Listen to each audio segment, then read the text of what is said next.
வணக்கம் Rudra astro TV channel நேர்களே, நான் உங்கள் அன்பான சயின்டிபிக் வேதிக் அஸ்ட்ராலஜர் அஸ்ட்ரோ அரஞ்சி பேசுகிறேன்.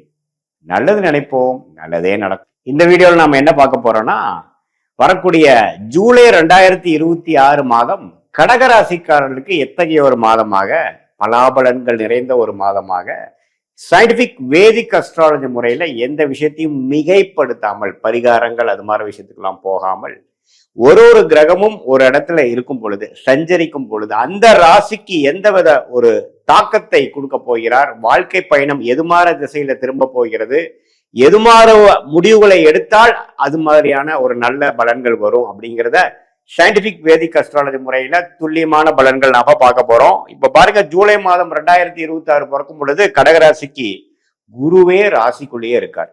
ஸோ ராசிக்குள்ள குரு இருக்கிறது எப்பவுமே ஒரு அருமையான விஷயம். நிறைய பேர் சொல்லுவாங்க, ராசிக்குள்ள குரு வந்தா அந்த தவறு இந்த தவறு, ராமர் காட்டுக்கு போனாரு அப்படிங்கிற மாதிரிலாம் சொல்லுவாங்க. அதெல்லாம் ஒண்ணும் கிடையாது. ஒரு சுப கிரகம் வலுத்து உச்சம் பெற்று ராசிக்குள்ள வரும் பொழுது நம்மளுடைய எண்ணங்கள், ராசினா என்ன, நம்மளுடைய மனசு, சந்திரன் இருக்கக்கூடிய வீடு தான் ராசின்னு சொல்றோம். So Chandran is nothing but representing ஒரு மைண்ட். ஸோ அதுக்குள்ள ஒரு சுப கிரகம் வலுத்து உள்ள வரும் பொழுது நம்மளுடைய வாழ்க்கையில நம்ம என்னென்ன செய்யணும், என்ன மாதிரி தவறுகள் செய்தோம், எந்த மாதிரி டைரக்ஷன் நம்ம போறது நல்லதுங்கிற மாதிரி ஒரு உத்வேகம், கிளாரிட்டி கிடைக்கும். அப்புறம் லேசினஸ், தவறான பழக்க வழக்கங்கள், சோர்வு, சிந்திக்காமல் ஒரு விஷயத்தை முடிவு பண்றது, அது மாதிரி விஷயங்கள்லாம் போய் லெத்தாஜி, லேசினஸ், சோம்பேறித்தனம்லாம் போய் கொஞ்சம் சுறுசுறுப்பாக செயல்படக்கூடிய ஒரு அமைப்பு வரும். என்னடா போன ஒரு வருஷம் இப்படி இருந்தமேன்ட்டு நாமளே ஃபீல் பண்ற மாதிரி ஒரு அமைப்புகள் கொஞ்சம் எல்லாமே உத்வேகமா நடக்கக்கூடிய அமைப்பு இருக்கு.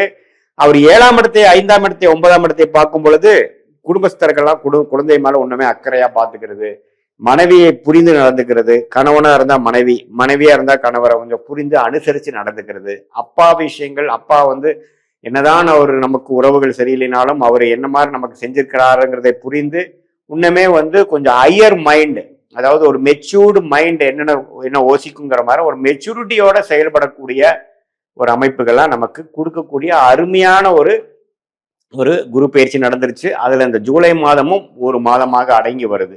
இதுல ராஜயோகாதிபதியாகிய செவ்வாய் 11ஆம் இடத்திலேயே மாதம் முழுக்க இருக்கிறார், சனி 9ஆம் இடத்துல இருக்கிறார், ராகு 8ல இருக்கிறார், கேது 2ஆம் இடத்துல இருக்கிறார்.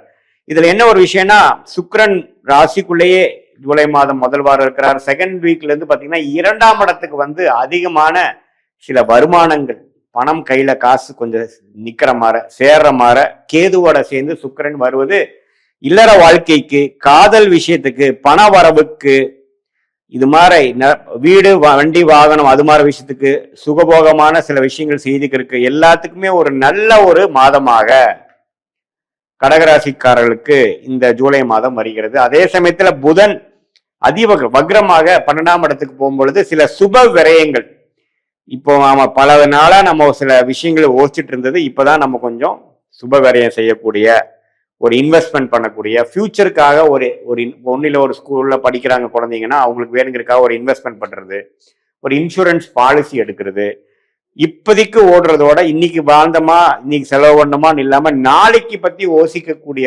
ஒரு மாதமாக, ஒரு பிளானிங்க்கு உகந்த ஒரு மாதமாக வருகிறது. சூரியனே ராசிக்குள்ள வரார் மாதத்தின் செகண்ட் ஹாஃப், அதுவும் நல்லது. 2ஆம் வீட்டதிபதியே ராசிக்குள்ள இருந்து குருங்கிற ஒரு சுபகிரகத்தோட சேரும் பொழுது வருமானம் பெறுகிறது. இது மாதிரி அரசு சார்ந்த விஷயத்தில் இருக்கிறவங்களுக்கு, அரசியல்வாதிகளா இருந்தாலும் சரி, கவர்மெண்ட் ஜாப்ல இருக்கிறவங்களுக்கு எல்லாம் ஒரு நல்ல வாய்ப்புகள், நல்ல முன்னேற்றங்கள், நல்ல விசிபிலிட்டி, ரெகக்னிஷன்லாம் கிடைக்கக்கூடிய அமைப்புகள் இருக்கு. ஸோ கடகராசிக்காரர்கள் 2024-25 முழுக்க அஸ்தம சனி தாக்கத்துல இருந்தவங்களுக்கு இப்ப பாத்தீங்கன்னா சுறுசுறுப்பாக ஒரு புது வாழ்க்கை கிடைச்சு வாழ்ந்த மாதிரி போவாங்க, ப்ரொசீட் பண்ணுவாங்க. எல்லாத்துலயும் ஒரு கிளாரிட்டி இருக்கும், உத்வேகம் இருக்கும். அதே சமயத்துல எல்லா கிரகமும் ஓரளவுக்கு நல்லா இருக்கார். 11ஆம் இடத்துல செவ்வாய் இருந்து உங்களுக்கு 5ஆம் வீட்டை பாக்குறப்போ நிறைய தம்பதியர்கள் குழந்தை எதிர்பார்க்கிறவங்களுக்கு குழந்தை ஃபார்ம் ஆகுறது, அந்த குழந்தை விஷயங்கள் பாசிட்டிவா வர்றது, கல்யாணம் நடக்காம பல 2-3 வருஷமா சுப விஷயங்கள் தடைகளாக போய் கொண்டிருந்தவர்களுக்கு கல்யாண விஷயங்கள் நடக்கிறது. சுக்கிரன் கேதுவோட சேர்னால காதல் திருமணம், கலப்பு திருமணம், பெற்றோர்களின் சம்மதம் கிடைக்காம கஷ்டப்பட்டு இருக்கக்கூடிய காதலர்களுக்கெல்லாம் ஒரு டக்குன்னு எல்லாமே அணுகி எல்லாமே ஒரு அமைப்போட எல்லாரும் ஒத்துக்கிற ஒரு சம்மதம் கிடைக்கிற மாதிரி ஒரு அமைப்பு, இது எல்லாமே கொஞ்சம் பாசிட்டிவான விஷயங்கள்லாம் நடந்து கொண்டு இருக்கக்கூடிய அமைப்பாக அடித்தளமான ஒரு அடிப்படையான மாதமாக ஜூலை மாதம் 2026 இது 25 முழுக்க குரு 12 விரயங்களும் கடன்களையும் பிரச்சனைகளையும் தேவையில்லாத அலைச்சல்களும் கொடுத்து கொண்டிருந்த குரு இப்ப ராசிக்குள்ள வந்து முதல் நம்மளோட விரயத்தை குறைக்கிறார். ஒரு பைசாவும் பார்த்து செலவு பண்ணக்கூடிய அமைப்பை கொடுக்கிறார். கரெக்டா கன்ஸ்ட்ரக்டிவா ஃபியூச்சருக்கு யூஸ் ஆகிற மாதிரி ஒரு விஷயமா கொடுக்கணுங்கிற மாதிரி போறார். நல்ல ஒரு அமைப்பை கொடுக்கிறார். ஸோ இது மாதிரியான ஒரு தாக்கத்தை ஒரு நல்ல ஒரு விசிபிலிட்டி அடுத்த வரக்கூடிய 2 வருடம் 3 வருடத்துக்கு வேணுங்கிற ஒரு பிளானிங் மனம் மாற்றங்கள் நிறைய சொல்லுவாங்க. சார் முதல் மாதிரி இல்லை சார், அவன் ரொம்ப சுறுசுறுப்பா இருக்கான், இப்ப நல்லா பொறுப்போட நடந்துக்கிறாங்க அப்படிங்கிற மாதிரிலாம் நடக்கக்கூடிய தருணங்களை கொடுக்கக்கூடிய ஒரு அடித்தளமான மாதமாக இந்த மாதம் வந்து இருக்கு.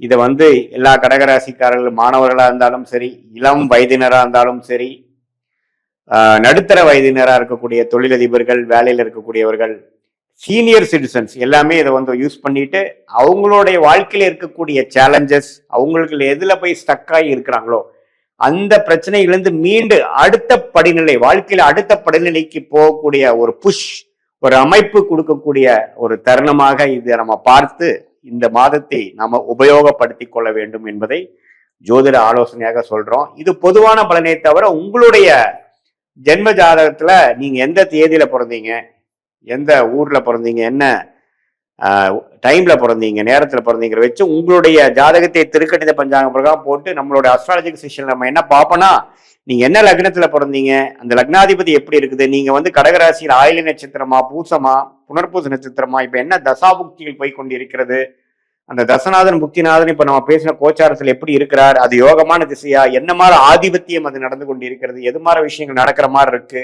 நம்மளுடைய பிராப்தங்கள் என்ன, தோஷங்கள் என்ன, எந்த விஷயத்தை நம்ம நோக்கி போலாம், எந்த விஷயம் நமக்கு வராது, எப்படி நம்ம ஆப்ஷன்ஸை ஃபில்டர் பண்ணி நம்மளோட பெஸ்ட் ஆப்ஷனை நம்ம சூஸ் பண்றது, அதோட டைம்லைன்ஸ் என்ன, இப்போ எந்த நேரத்துல எது நடக்கும், எந்த விஷயம் வரைக்கும் நம்ம பொறுத்திருக்கணும் அப்படிங்கறத தெரிஞ்சோம்னா நம்ம ஃப்ரஸ்ட்ரேட் ஆக வேண்டாம்.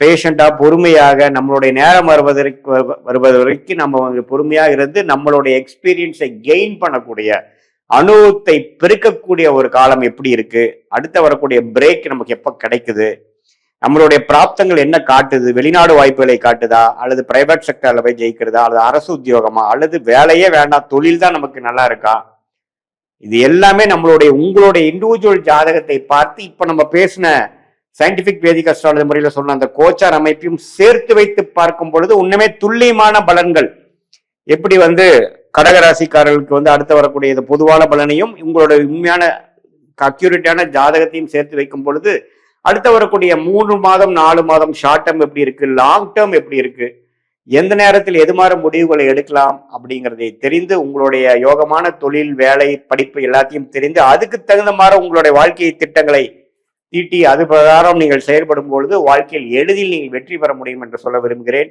மீண்டும் மற்றொரு காணொளியில் சந்திப்போம். நன்றி, வணக்கம்.